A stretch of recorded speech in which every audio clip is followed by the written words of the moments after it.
From Jeremiah Films comes these hard-hitting motion pictures now available on video cassette.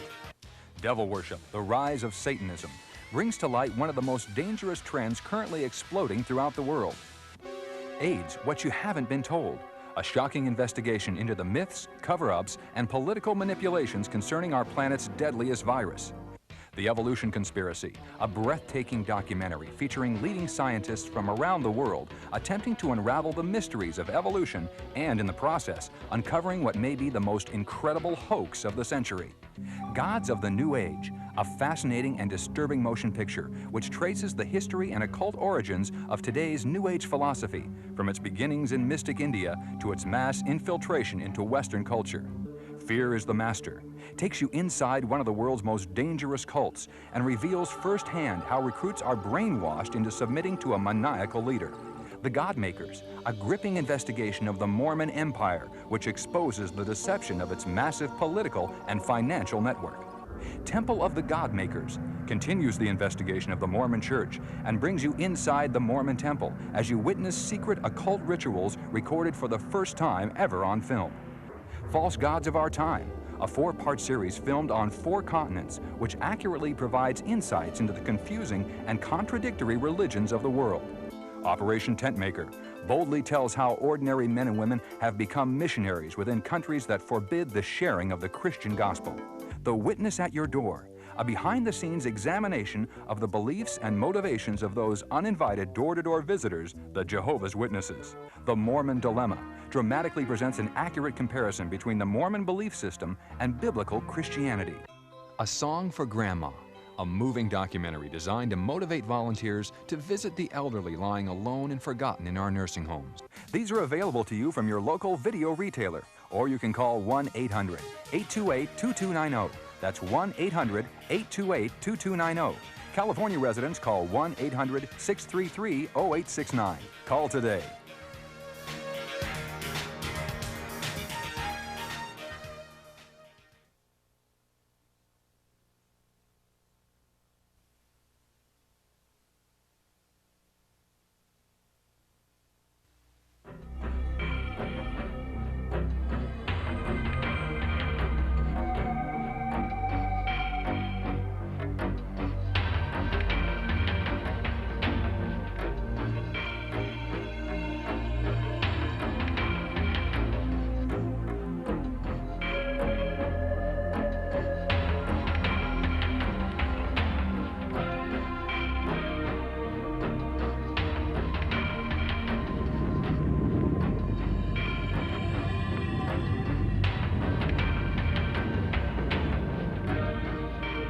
The controversial question of how life began has puzzled mankind for thousands of years. There are 2 schools of thought. One idea is that God is the master of nature, the creator and ruler of the universe, who designed each kind of life on Earth with deliberate intention. This concept is known as creation science, or abrupt appearance.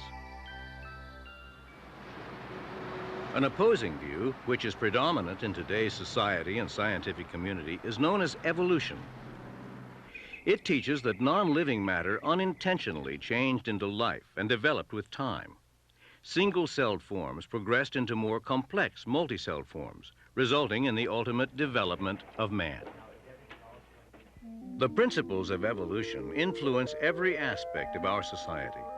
Around the world, prestigious museums display evolutionary perspectives. National parks and historical sites have become showcases for evolutionary information. Science magazines, geography and natural history publications, children's books, and TV specials present evolution to the public as fact. Many of today's most popular films, amusement parks, and even breakfast cereals promote evolutionary concepts to eager audiences. Textbooks that develop evolutionary theories are compulsory reading for public high school, college, and university students. Evolution has become the foundation for most scientific disciplines, including paleontology, geology, biology, and astronomy. The aim of many scientists is to eliminate supernatural explanations and provide naturalistic answers. Consequently, many must reject God's supernatural intervention in a miraculous creation. Carol Matriciana, born and raised in India, is author of Gods of the New Age and co-author of the book The Evolution Conspiracy, A Quantum Leap into the New Age. While there are some scientists who believe in a creator God, most believe in physical evolution. That is, life forms becoming more complex with time. Many of these scientists would discount that there is any spiritual evolution going on. However, there are an increasing number, persuaded by one of today's popular worldviews known as the New Age movement, who are using the concepts of biological evolution to springboard into spiritual evolution. Many prophesy a development, claiming that the next stage of man's evolution will be in spiritual terms. A quantum leap from biological evolution into a mystical emergence. I think that man is evolving into a state of higher awareness, higher consciousness, higher vibration. And I think that the best representation that we have of man's movement in that direction is what's going on in the consciousness movement, New Age movement. Evolution is going on all the time. Many people believe, and I believe, that the purpose of life is to grow, and that you grow as much as you can in each lifetime. And of course, we believe in reincarnation. The parallel ideas of reincarnation and evolution have always been closely linked to the occultic beliefs of many of the world's pagan religions. But during the mid-19th century, this philosophy was suddenly given scientific respectability worldwide by an Englishman, Charles Darwin, who has become known as the father of evolution. The majority opinion of the day held to the biblical account of a creator God who intentionally designed each basic form of plant and animal. Although raised a Christian, Darwin rebelled against this idea and in his theory saw a way to formulate a process without a creator. This is the home of Charles Darwin between 1842 and 1882. It's in this study that Charles Darwin produced his great works. In fact, he used to sit in this chair. It's here he wrote his famous On the Origin of Species, published in 1859. Charles Darwin is a giant among men in modern world because he developed the theory of evolution, which transformed the scientific world. The theory of evolution by natural descent was in vogue long before Darwin's time. What Darwin did was provide a rational explanation of how it might have operated. So rational indeed that many people said, why didn't I think of that? Many people felt most comfortable. As far as Darwin was concerned, he was their hero. He provided the explanation that they were seeking. Modern science was born in 1620 when Lord Bacon wrote Novum Organum. Between 1620 and 1860, most scientists believed in a creator and in the creation of man. Today, few scientists believe in creation or a creator. What happened? Who were some of the molders of the modern mind? Standing here by Thomas Huxley in the Museum of Natural History. He's been called Darwin's bulldog because he took the theory of Darwin and gave a forceful presentation of it. Huxley believed that you could explain everything in nature apart from the creator by pure natural laws. We have to remember that after all, creationism was what everybody thought not all that many years ago. And creationism was overthrown in the scientific community by evolutionary thinking. For the most part, Darwin's book was considered blasphemous by the average person in England at that time. Karl Marx, an atheist and the originator of communism, was delighted to find a scientific rationale in the theory of evolution, which he claimed gave validation to his new philosophy. Marx admired Darwin, and the two communicated and corresponded. In appreciation, Marx even attempted to dedicate his greatest atheistic work, Das Kapital, to Darwin. There were communists of the day, and Karl Marx was one of these, who saw Darwin's theory as giving scientific credibility to what was previously merely a philosophy. The philosophy of socialism, the philosophy of communism, it all became scientific and credible with Darwin's theory. Roger Oakland is a former evolutionist and biology instructor and is co-author of the book The Evolution Conspiracy, A Quantum Leap into the New Age. When the communists took over Yuanling province of China, the entire population was forced to attend propaganda classes. The first lesson was not some words of wisdom from Lenin or Stalin, but a fundamental course in Darwinian evolution. One of my former graduate students turned to communism. He was brought to Moscow for training. What do you think they taught him? Lenin, Marx? No. For 2 years, they sat him in a library and taught him nothing but evolution, identifying it as the foundation of communism. Without evolutionism, there can be no Marxism, no Leninism, no secular humanism, unless the universe created itself, unless man is God, unless there is no creator. None of these philosophies will stand. The people who have devised the concept of evolution, starting with Charles Darwin himself, and even before him, have come up with a concept that starts with a vacuum. And then there was an explosion in that vacuum called the Big Bang that created the Milky Way galaxy with up to 200 billion stars, all circulating in intricate precision. The result of that explosion, and it gets all the way up to man without God getting into the act anywhere along the line. That is really the way it is taught in all of our public schools today. Darwin's whole purpose was to explain all of life without design and purpose, without the need for a creator, by purely mechanistic or natural processes. Luther Sunderland, former aerospace engineer and author of the book Darwin's Enigma. Now, what is this materialistic or natural explanation for evolution? It says that on the early Earth, in a soupy ocean, some chemicals got together and formed spontaneously the first living cell. Now, that was no minor operation, because the simplest single-celled organism we know anything about has in its genes and chromosomes about as much data as there are letters in the world's largest library. It's 1 trillion letters. No way in the world could random processes have organized that much data. Most life forms are comprised of billions of these complex cells, which once again display themselves in perfect order.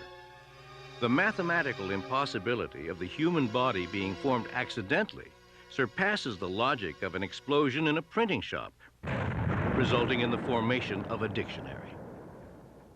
We are told that life began in this prebiotic soup, which was rich in all sorts of various compounds. But recent studies in the most ancient rocks show that there's no evidence that such a soup ever existed.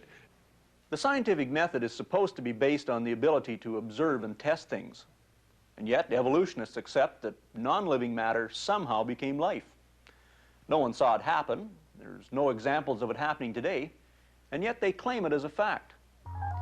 In addition, no one has ever observed one form of life evolving into another form.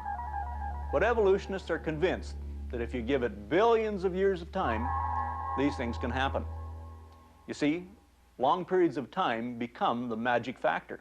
Suppose someone walks into a science classroom at a university and claims that it's possible for a worm to become a man in just a few seconds of time. He's laughed out of the building. Someone else makes a claim that a worm can become a man given millions of years of time, and everyone there agrees. You see, by simply expanding the amount of time, a ridiculous idea seems credible, and that's the key to evolution. As little as 120 years ago, the public at large generally accepted that the Earth was relatively young. One possibility indicated 6,000 to 10,000 years based on biblical genealogies.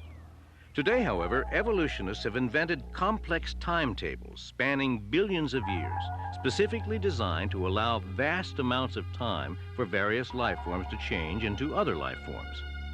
No one knows precisely how old the Earth is, but no matter how much time one gives an evolutionist, it still doesn't solve their dilemma as to how exactly life came into being in the first place.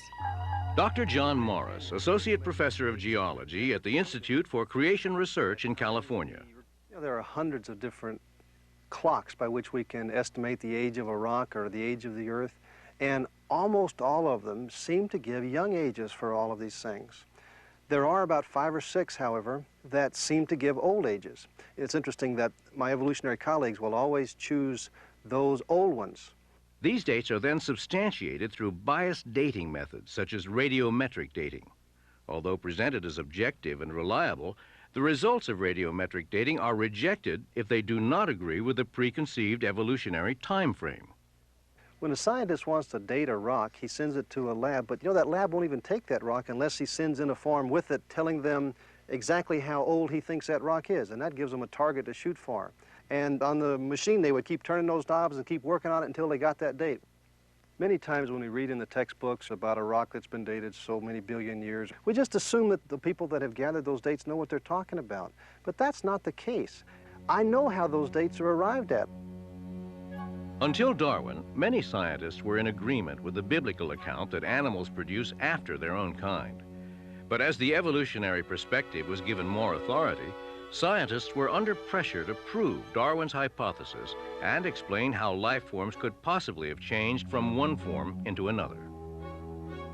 Now we're told that the way evolution proceeds is damages due to some outside influence like cosmic rays cause the cell to make mistakes. We call those mutations. And gradually one organism is supposed to have changed into another organism all the way from a single cell to invertebrates like clams or starfish, and then the vertebrate fishes, the amphibia, the reptiles, birds, mammals, and finally man. And here we are now, the product of billions of mistakes. Scientists know the genetic code prevents one life form from changing into another kind. So they speculate that mutations or damages to the DNA must be responsible for evolutionary processes. Again, they believe this in spite of the observable evidence that no new species has ever resulted from a mutation. Mutations are almost always harmful. They can bring about small adjustments in a particular species, but no way are they able to change one kind of creature into another. If evolution has really occurred, we ought to be able to see the evidence in the fossil record. After all, that's the record of the past. But if we look at that fossil record carefully, we see that there are no recorded instances of one type of an animal ever changing into another. There's no transitional forms. One of my advisors is working in the field of paleontology and has been working on the distribution of fossils in the record, and has found that there are no interspecific transitional forms, something that, of course, the creation model would have predicted and did predict long before this research was done. We ought to see cats, and we ought to see dogs, and we ought to see cogs and dats. We ought to see them in between. We ought not to be able to divide them like we are now. But that doesn't usually stop my evolutionary colleagues. They will make the statements over and over again that the fossil record is replete with these transitional forms. There are myriad transitional forms. There's really no problem finding transitional forms. It's completely false to say that there's a lacking of transitional forms. We have plenty of them, more than sometimes we can cope with. In fact, there are so many transitional forms between species that we must often fall back on statistical analysis to separate one from the other. So the claim that there are no intermediates is simply a false claim. During their interviews, several of these prominent scientists contradicted themselves, admitting that no transitional forms had been found, and proceeded to offer excuses for the lack of evidence. The problem of transitional forms is one that all honest paleontologists have a problem with. The geologic record is incomplete. It's incomplete because of erosion that has eroded things away. One of the things that also makes it a little more difficult in the fossil record is the rapidity with which evolution acts in very short bursts. It doesn't leave many transitional forms behind. Let's go to the British Museum of Natural History, to the man who wrote the book there on evolution, Dr. Colin Patterson. I wrote to Dr. Patterson and asked him why he didn't put a single picture of an intermediate form or a connecting link in his book on evolution. Dr. Patterson now, who has 7 million fossils in his museum, said the following when he answered my letter, quote, "I fully agree with your comments on the lack of direct illustration of evolutionary transitions in my book. If I knew of any, fossil or living, I certainly would have included them," unquote. Later he said, "I will lay it on the line. There is not one such fossil for which one might make a watertight argument." Since Darwin's time, evolutionists have aggressively searched for vital fossil evidence to support the idea that life forms evolved. Even Darwin admitted that his own theory was worthless speculation without invaluable fossil proof for transitional forms. In collaboration with evolutionists, oil companies have drilled wells throughout the world, examining layers of the earth to depths in excess of 5 miles. Of the millions of fossils unearthed, not one sample of a transitional form has been discovered. Over the years, the research of geology and archaeology have also failed to produce evidence that supports evolution's claims. In Darwin's time, there was not a single example of anything that has come to be known as a missing link. In fact, it was not until almost the time of his death that a fossil bird was discovered in Bavaria, I believe. It was named Archaeopteryx. That was, for all intents and purposes, intermediate between reptiles and birds. That was a triumph of his hypothesis. Archaeopteryx, classified today by many paleontologists as a true bird, not a reptile-bird intermediary, was the first of a number of deceptive schemes promoting evolutionary ideas. Evolutionists misdated and misidentified this extinct bird, presuming it to be the missing link between reptiles and birds. The best example of a transitional form that my evolutionary friends usually give is Archaeopteryx, a supposed link between the reptiles and the birds. Recently, another bird has been found, dated by evolutionists, to be 75 million years older than Archaeopteryx. So therefore, Archaeopteryx could certainly not be the ancestor of the birds. Actually, evolutionists don't have any idea how the reptiles evolved into birds. They don't have any of these transitional forms. But that doesn't stop them. You pick up any book on evolution, and Archaeopteryx is still presented as the best evidence. Archaeopteryx here is a good example of a transitional form because it shares characters which we ordinarily think of being typical either of birds or dinosaurs. Archaeopteryx is right halfway between, and it's for this reason that many of us are inclined to call birds reptiles. The next time you have a Thanksgiving dinner, you can tell people that you're eating dinosaur. Reptiles are supposed to have converted their scales into feathers. Now, a scale in a reptile is nothing but a fold in the skin. Now, how in the world could a fold in the skin have ever been frayed out into the intricate design of a feather? There's never been anything found intermediate between the fold in the reptile skin and the feather of a bird. In the evolution of flying creatures, an animal's forelimb, good for walking or climbing, must have gradually changed into a wing. We have never found any fossils that showed this in-between structure. I suspect that such a creature, long before he had a good wing, had a lousy forelimb, and he could neither have walked nor flown. The whole idea is ludicrous.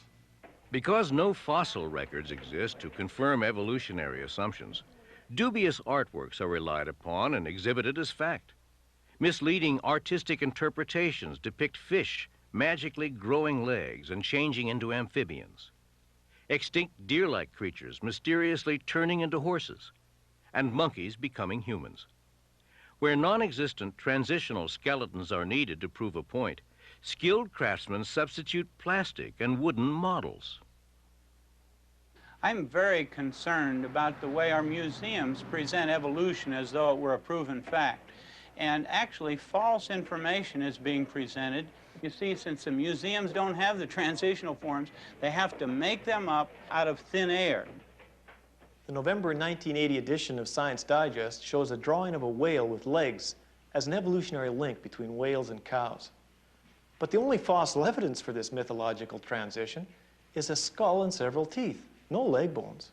Niles Eldridge at the American Museum said, "You're only limited by the credulity of your audience and your own imagination in making up these stories of what changed into what and what the intermediate forms were."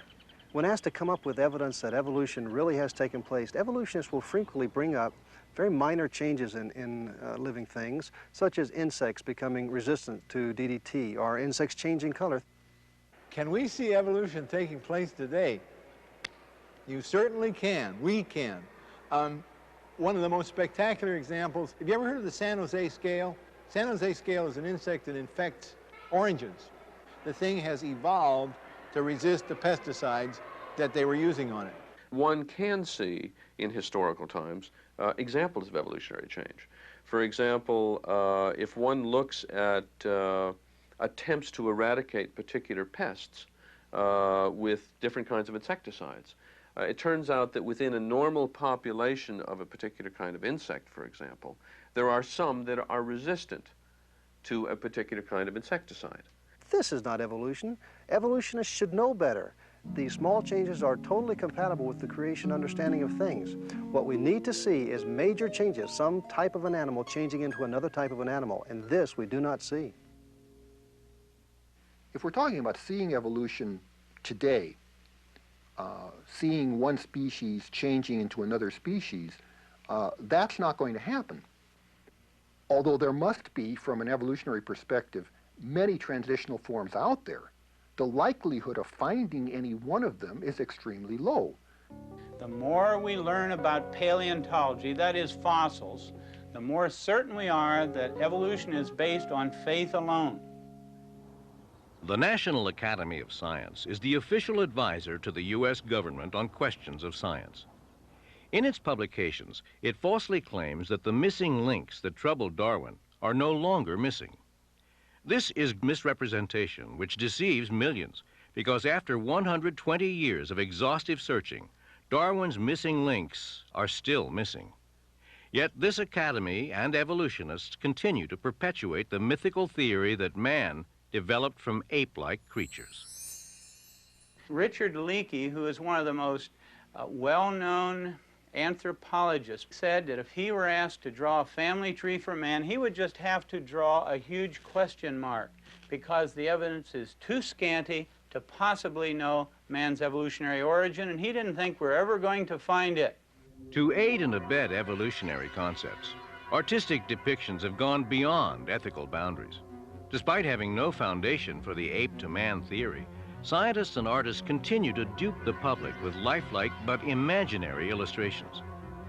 These artists vainly entertain natural progressions of apes to humans and presume their hair color, skin tones, and even facial expressions from no more than a tooth, a piece of bone, or even no evidence at all.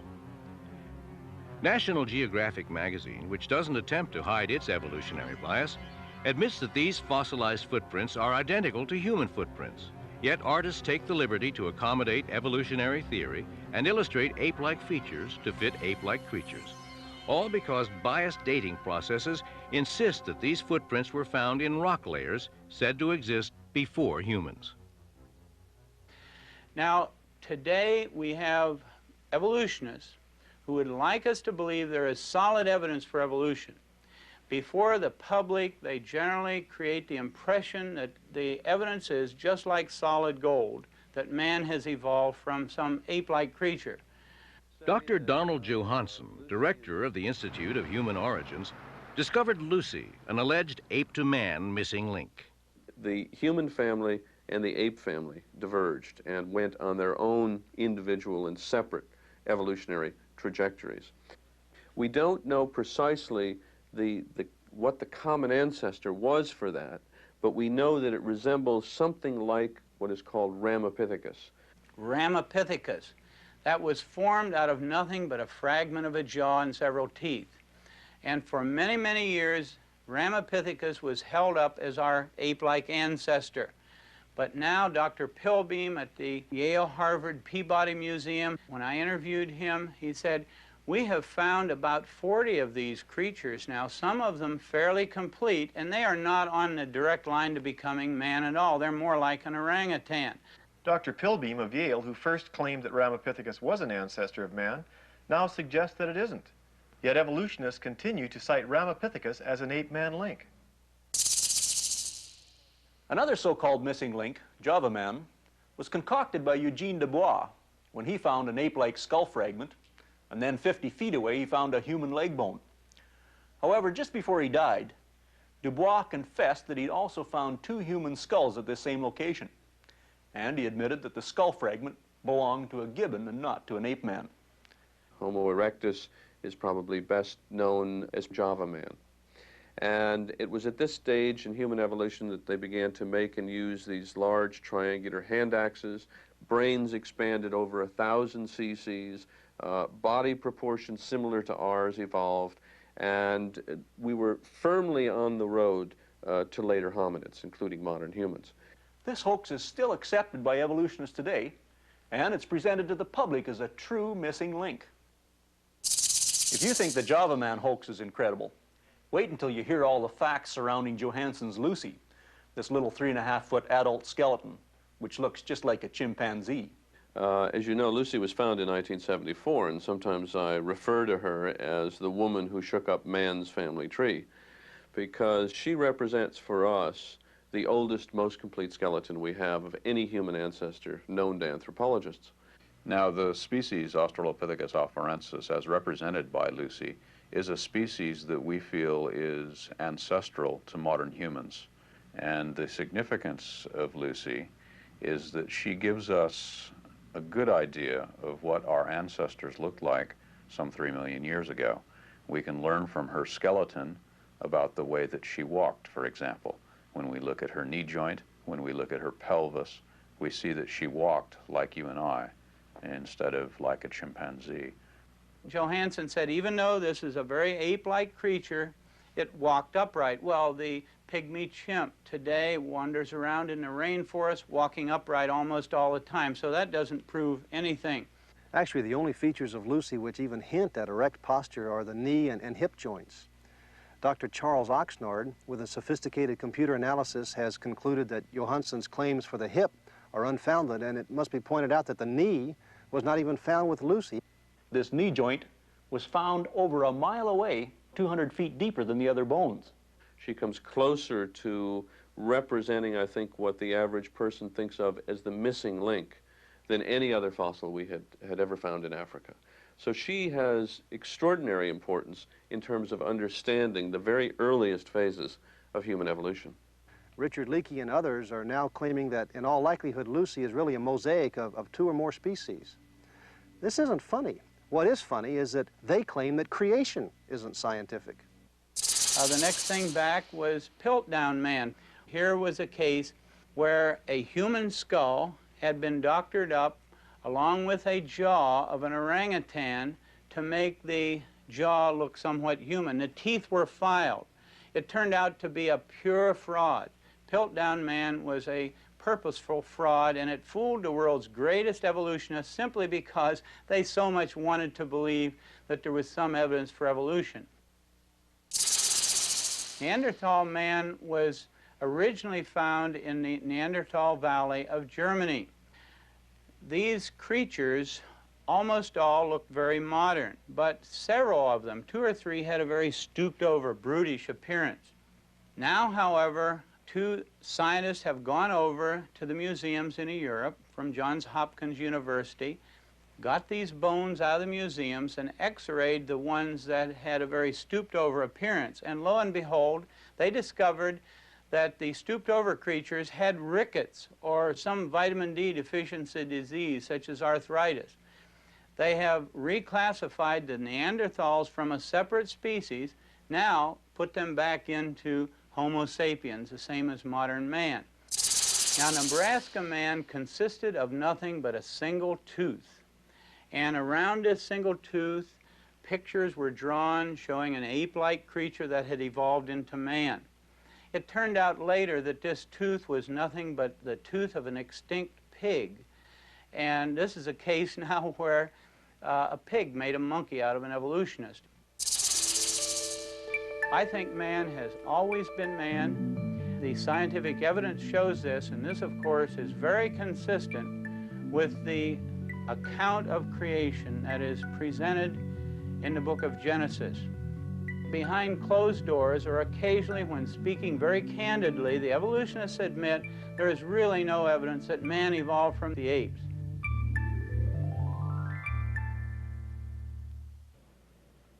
The evolutionists realize that they can no longer rely on the fossil record to give them any support.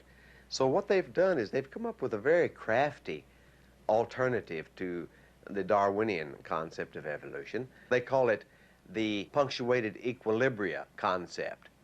One of the really exciting developments in evolutionary theory in the last 10 to 15 years has been the theory that instead of evolving very gradually over a long period of time, that evolution came in short bursts that were interspersed with much longer periods where virtually nothing happened.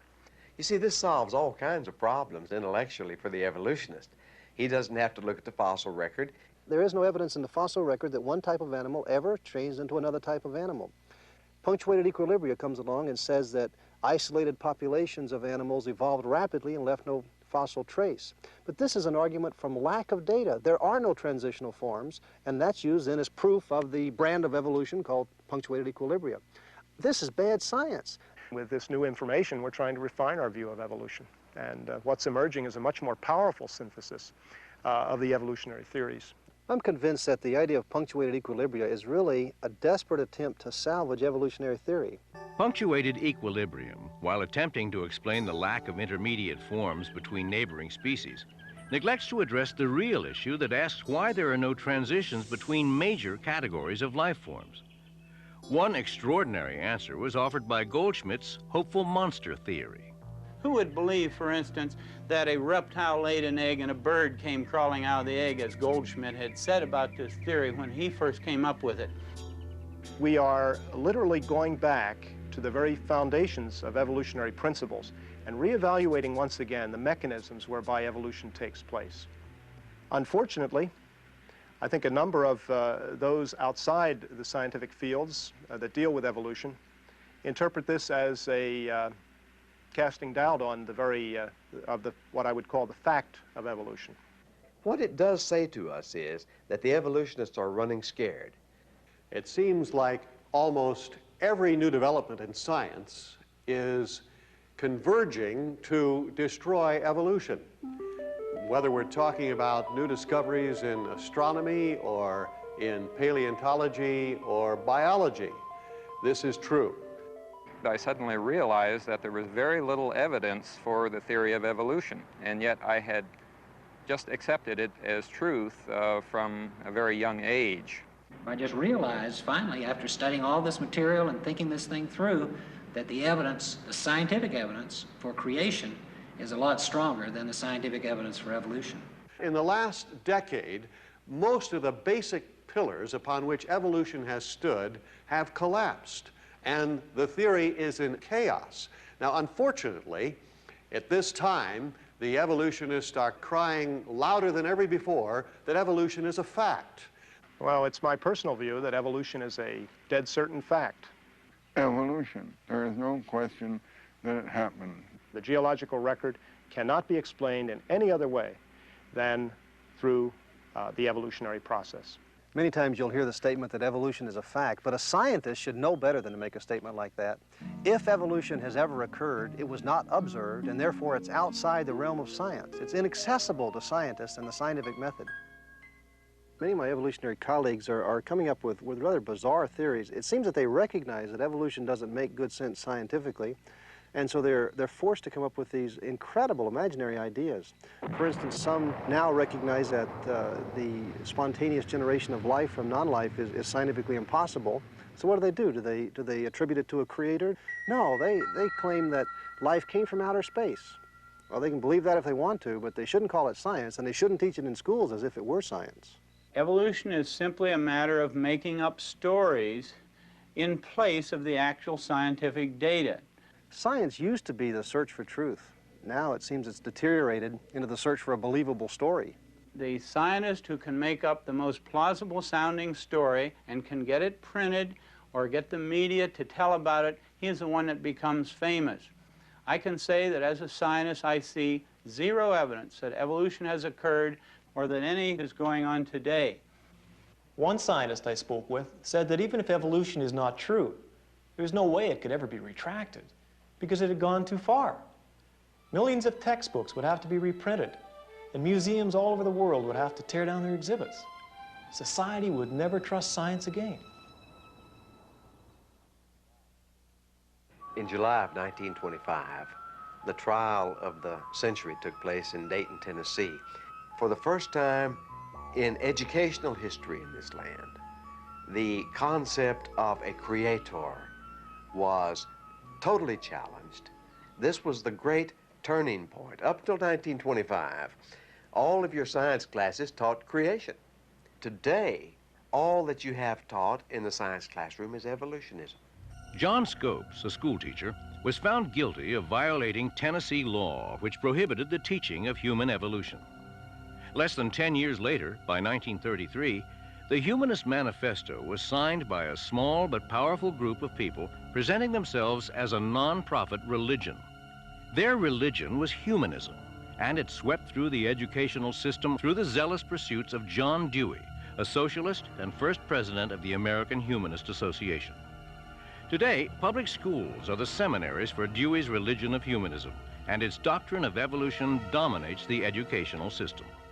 Now, today we do have religion being taught in our public schools. The fundamental tenet of humanism, for instance, as listed right in the Humanist Manifesto, tenet number 1, religious humanists regard the universe as self-existing, it was not created.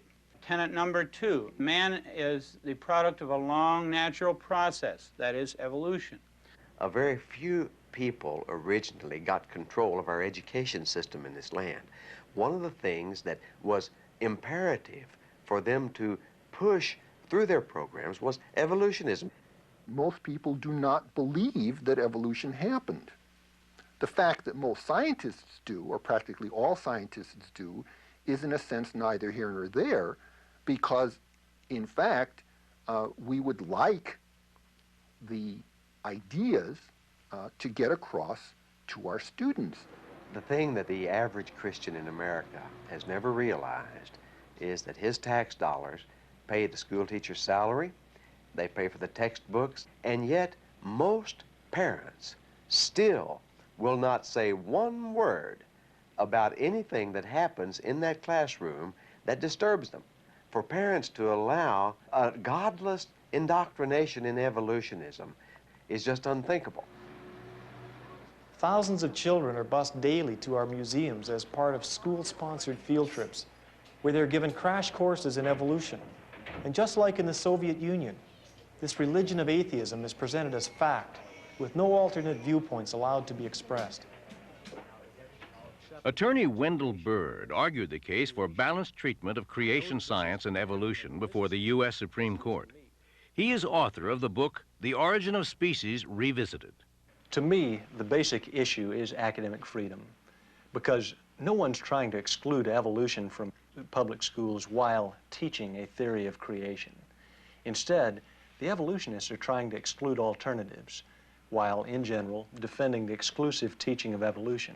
Well, I think creationism should be taught in schools simply because all good ideas should be taught in schools. I think we shouldn't be afraid of ideas, whether we oppose them or whether we're for them. I think we should expose everyone to both sides of the issue.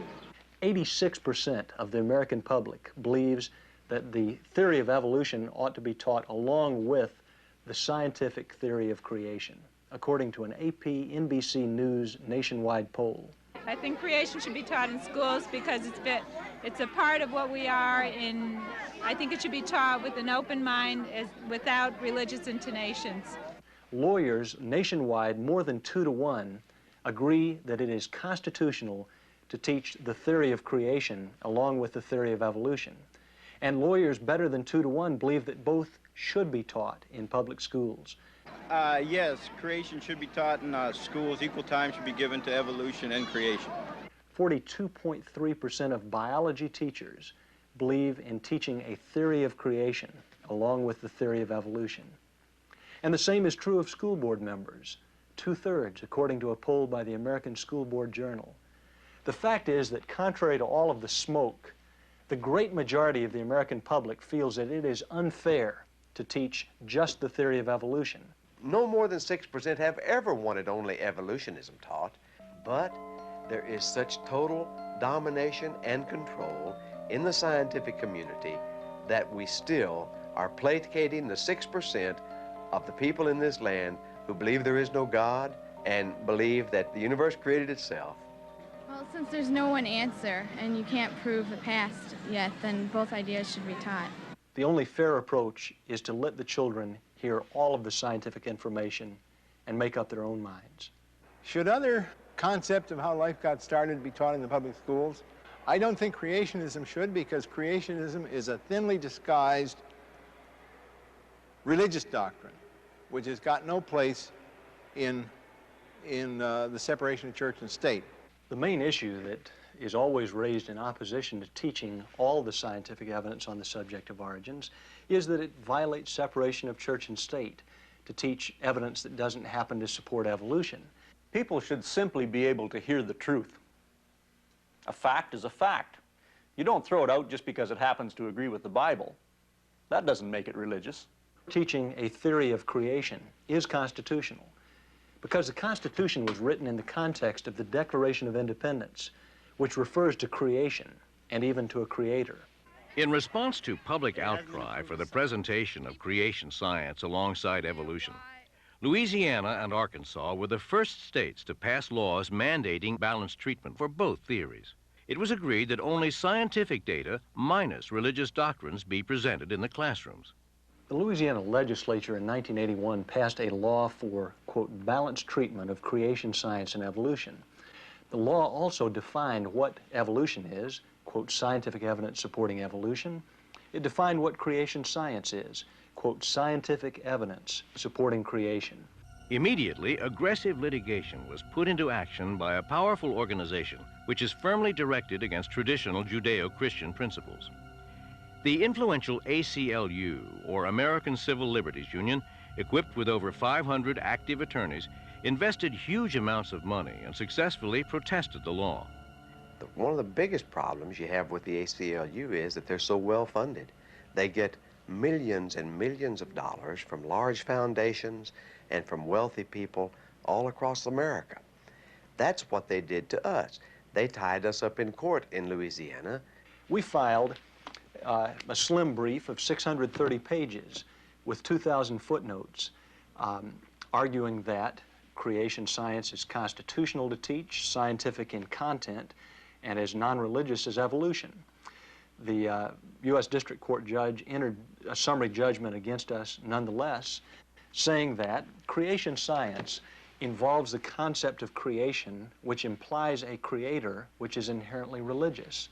The ACLU was able to convince the Supreme Court that creation science was basically religious. The court violated the Constitution by redefining the First Amendment author's intention, which is against favoring any one religion above another. In their decision, the Supreme Court favored naturalistic evolution, a belief of religious humanists. Despite overwhelming scientific evidence supporting creation science, the court ruled that creationism should not be given mandatory status in public schools, but could be taught alongside evolution at the teacher's discretion. Irresponsible and slanted journalism labeled the case as religion versus science and falsely reported that creation science had been banned from the classroom. The U.S. Supreme Court did not say that any teaching of a theory of creation is unconstitutional. It specifically reaffirmed the right of teachers to teach all the scientific evidence on the subject of origins. The scientific community is very seriously worried about the growth of creationism as an attack on the validity and the autonomy of science, and particularly in the insistence that creationism be taught in the public schools in science courses. There's a very strong network and general feeling that creation, theories of creation, maybe theories of abrupt appearance, are a menace to science. Let me mention several organizations that actively today try to prevent it from being taught in public schools. Committees of Correspondence, People for the American Way, the American Humanist Association, the American Civil Liberties Union, the American Association for the Advancement of Science, the National Academy of Sciences, the National Education Association, the National Association of Biology Teachers, and the Biological Sciences Curriculum Study.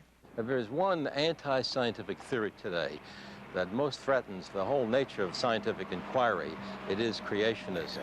Today, we really have an organized conspiracy in this country, in every state, that is organized to fight the open hearing of scientific evidences on origins. The result was the forming of a loose network of active organizations that will cooperate to combat the creationist intrusion into the public schools, public museums, national and state parks, and the governmental funding of science research. They have a very specific desire to preserve the exclusive teaching of evolution and to exclude any teaching of a scientific theory of creation or a scientific theory of abrupt appearance. That's censorship, in my view. We have today what is unquestionably the worst case of censorship. Good scientific data that happens to make it look bad for evolution, but that is meticulously censored from the textbooks. In an American society where we have always taken great pride in freedom of expression, freedom of religion, freedom of belief, freedom of press, it's just so unfortunate that we have such great censorship in our scientific community today. Evolutionists will not acknowledge the scientific data supporting creation. They believe the creationists' only intention in presenting such facts is to push their religious bias. By successfully blurring the issues, evolutionists have falsely established evolution as scientific fact and strongly concealed its own religious affiliation. Most world religions except Judeo-Christianity are formed on the myth of biological evolution. One prominent world religion today gaining much popularity through celebrities like Shirley MacLaine is known as the New Age movement or the New Consciousness movement. At its heart is reincarnation and karma, both part of evolution which is based in Eastern mysticism. The New Age movement is asking us to recognize our oneness by accepting the idea that we all evolved from the same pond. And if we can unite our minds and spirits using techniques such as meditation and channeling, we can supposedly get incredible powers, achieve global unity. New Age is an interrelated network of various philosophies and political causes.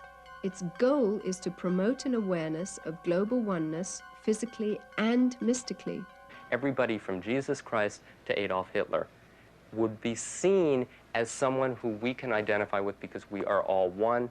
I think that certainly there is every potential for all of us as spiritual beings to merge as one. We've mastered the evolution of the physical body. We've mastered the evolution of the mind, or we're moving in that direction. So we're coming to a time where we're using this perfected, quasi-perfected body, this opening and perfecting mind, to access the true perfection of the universe, which is the spiritual dimension. According to New Agers, the next phase of mankind's evolution is elevation to godhood. They see the human race as a transitional form between apes and God. That's, I think, our purpose on Earth, and I think we're understanding that, is to make ourselves whole, to become one with ourselves, and then to realize our godhood. And I believe that everyone has Christ consciousness within themselves, and all they need to do is go inside and realize that and bring it forward and be that Christ consciousness. Evolution, whether biological or mystical, is man's way to explain away God and his creation and put man in God's place. Man has basically got the biological future of the earth in his hands. He can control evolution. We're in a time now where man is literally taking control of his own evolution, taking control of where mankind goes, both individually and collectively. I believe that the New Age movement is heading into the mainstream of American consciousness, and I think that it's going to get there by exposure in the mass media. The ideas, the concepts, the principles, the psychology, the spirituality. I think that this is a movement that will go all the way around the earth and ultimately serve as a vehicle to transform levels of consciousness that will allow us to live in a more natural, harmonious way with the elements and with the universe. This mushrooming philosophy should be a burning concern for Christians to try and understand so that they can become effective Christian witnesses.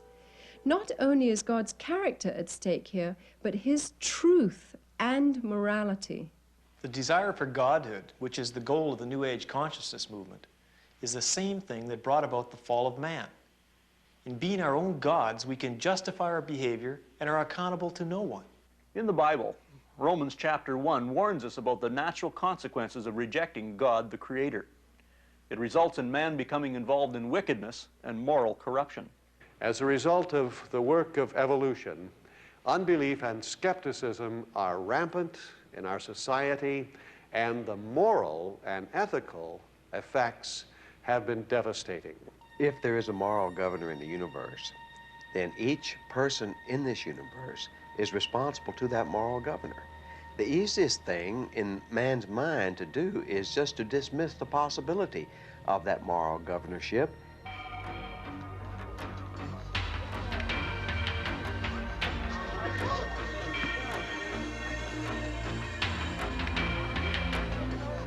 Adolf Hitler used the Darwinian thesis of natural selection, the survival of the fittest, to weed out who he considered to be the inferior strand of humanity. He brutally tortured and killed 12 million people, 6 million Jews and 6 million non-Jews. In effect, we are doing the same thing today with abortion, euthanasia, and infanticide, weeding out those whom we consider to be unwanted persons. Since 1973 in the USA alone, nearly 25 million unborn human beings were killed by abortion. That is one baby every 20 seconds. If we deny that man is created in the image and likeness of God, then we lose the dignity and purpose of life. If we agree with the evolutionary premise that we are no more than evolved animals, then humankind loses all moral perspectives. People don't want to take responsibility for their actions. They don't want God looking over their shoulder. Evolution is nothing more than an elaborate path one takes to run away from God. I stopped running and gave my heart to Jesus Christ, and all the scientific facts I'd been struggling with fell into place. We can either choose to look to evolution for the answers, or we can choose to consider an alternative. Just look at the vastness of the universe with its galaxies, solar systems, the planets, all circulating in perfect precision. There are more stars than grains of sand in all the world. Just think of the complexity of life, the intricacies of the eye, the ear, the heart, or the human brain. Is it logical to assume it all happened by random chance? Or was there an awesome creator and designer behind it all? The Bible says that man is without excuse because all around him he can see through the evidence of nature the mighty workings of a creator God.